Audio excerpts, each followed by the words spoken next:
Hello, my name is Frank Christensen and I'm the coordinator of officials for IFAF in Europe.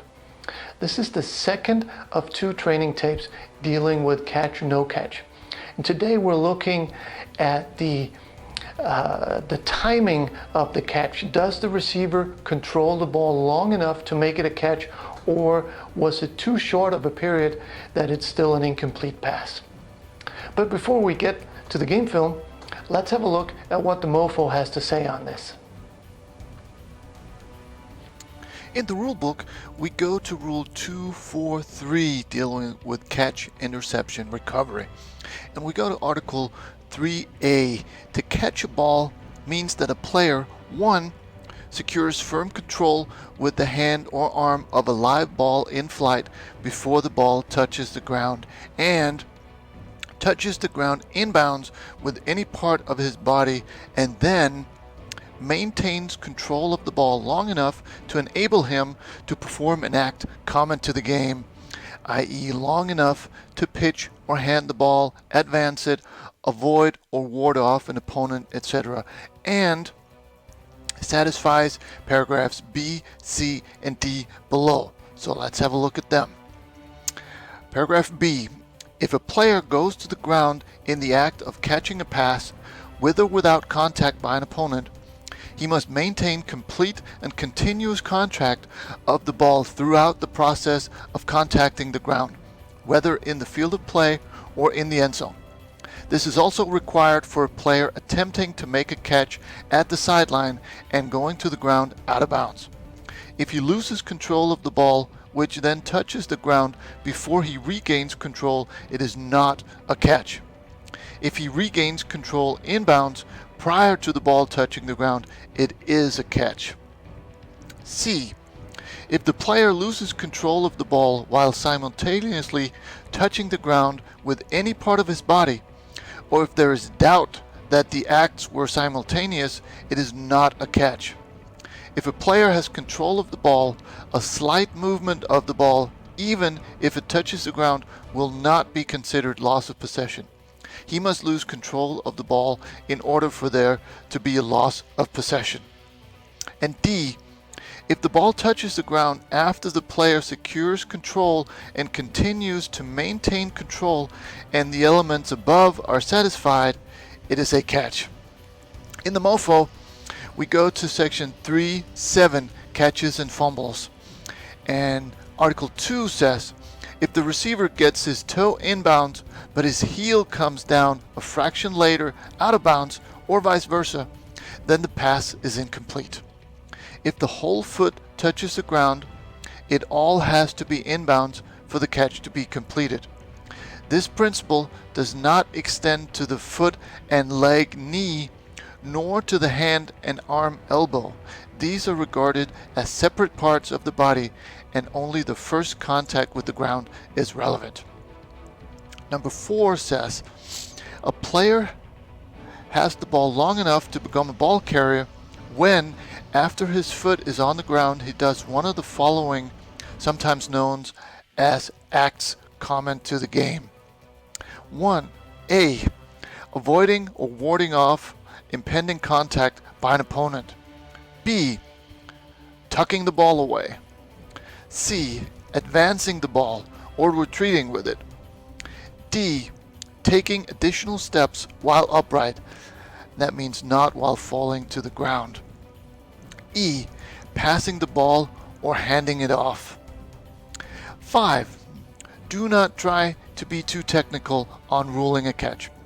We do not want officials who try to have the greatest eyes in the history of the game and rule too many times the receiver has completed the process of the catch and fumbled the ball when it should be an incomplete pass.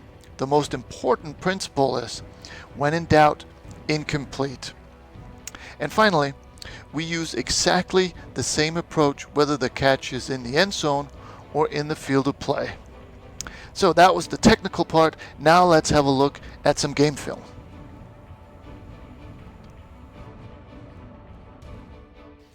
The first 4 examples we have here are going to be catches, all of them. Here we are going to challenge the going to the ground part of this rule. So clearly he controls the ball and he is inbounds, and he is now, you can say he's going to the ground simply because he has lost his balance.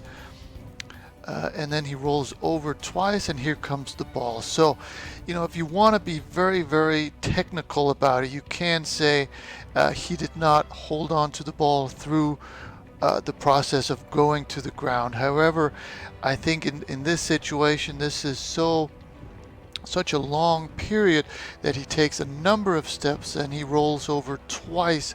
So I think we would have a tough time arguing that he did not complete this pass simply because he takes so many steps.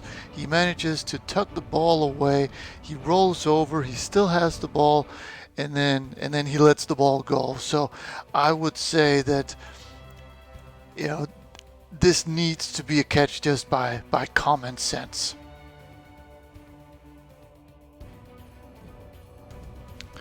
Here's another example of a catch fumble, and I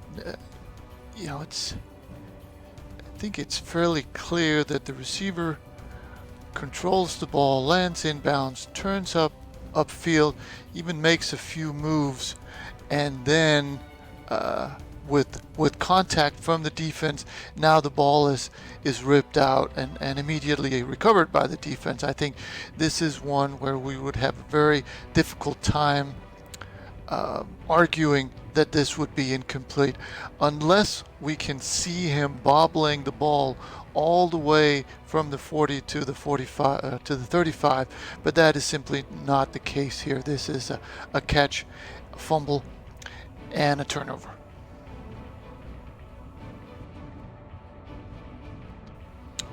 Here's another situation where the receiver has the ball too long for us to rule this incomplete.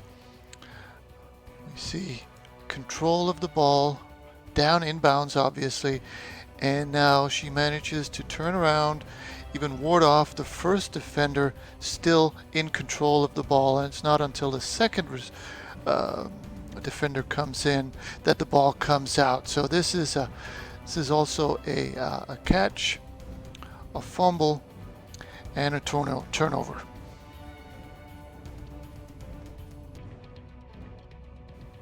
So here's the last example of a completed catch, and this is the one that's closest to being incomplete before we go to the actual incomplete. Here we'll see the receiver, he controls the ball, he's clearly inbounds, and then he turns upfield, even tucks the ball away and gets ready for the contact. That is a football act, and then the ball comes out. Now, if we had any doubts whether or not he controlled the ball here, if the ball was moving at all, then we could go ahead and say incomplete. But here I think this is long enough, the time aspect is long enough that he controls the ball, tucks it away, and then because of the contact, the ball comes out. So again, this is catch, fumble, turnover. Now let's have a look at some incompletes. So this one really should be ruled as an incomplete pass.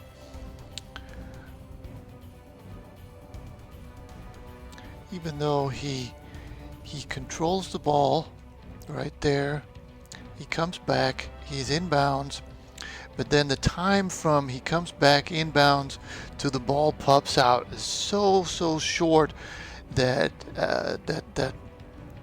most likely he never gained full control. So this would be, for consistency, if we had 100 of these, then most of them he never really gained full control of the ball. So this would be we would be better off ruling this as an incomplete rather than a catch, fumble.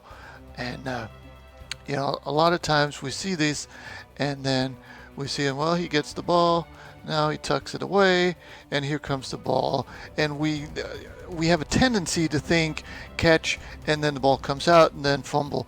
But when it happens this quickly, we have to discipline ourselves to say, catch, oops, no, that wasn't a catch after all, let's go incomplete, and be consistent that way. It's much better to go to 2nd and 10 and move on with the game rather than having a tight play that results in potentially a turnover. So in this type of situation, let's go incomplete.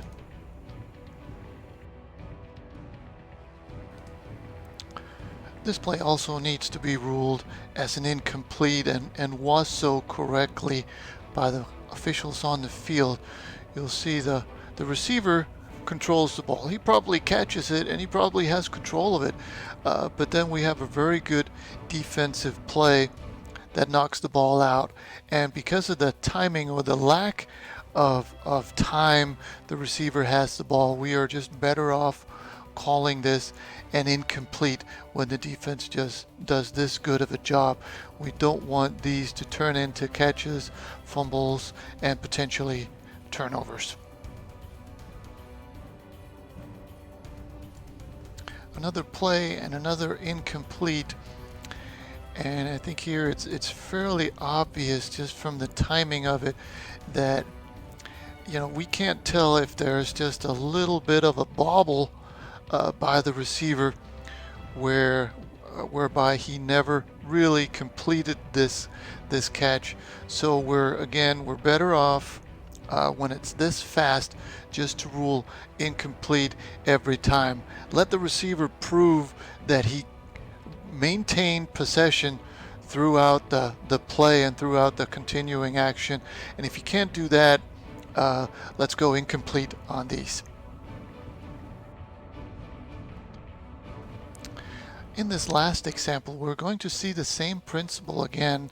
The receiver controls the ball, but then it gets knocked out so quickly that we want to go just for consistency. When the timing is like this, we just want to go incomplete. And again, he probably controls it, but the defense gets there so quickly that we don't really know if he bobbles it just for you know, a little bit. And even if he doesn't, this ball comes out so quickly that we would rather go incomplete than catch, fumble, and turnover here. And you know, we can't really see what happens to the ball from this angle, but let's have a look at what it looks like from the end zone shot. And from the end zone view, we get a fairly good indication of just how fast and how quickly this happens. So he may have control here, but he never really gets a chance to tuck it away, and the defense just gets in there so quickly that to be consistent and not to make too much of a splash, it's just better for us to rule this as an incomplete as opposed to a catch, a fumble, and then a turnover. And of course we do this for both teams, but it's just better to move on to the next play. That was the training tape. I hope you found something you can use on the field.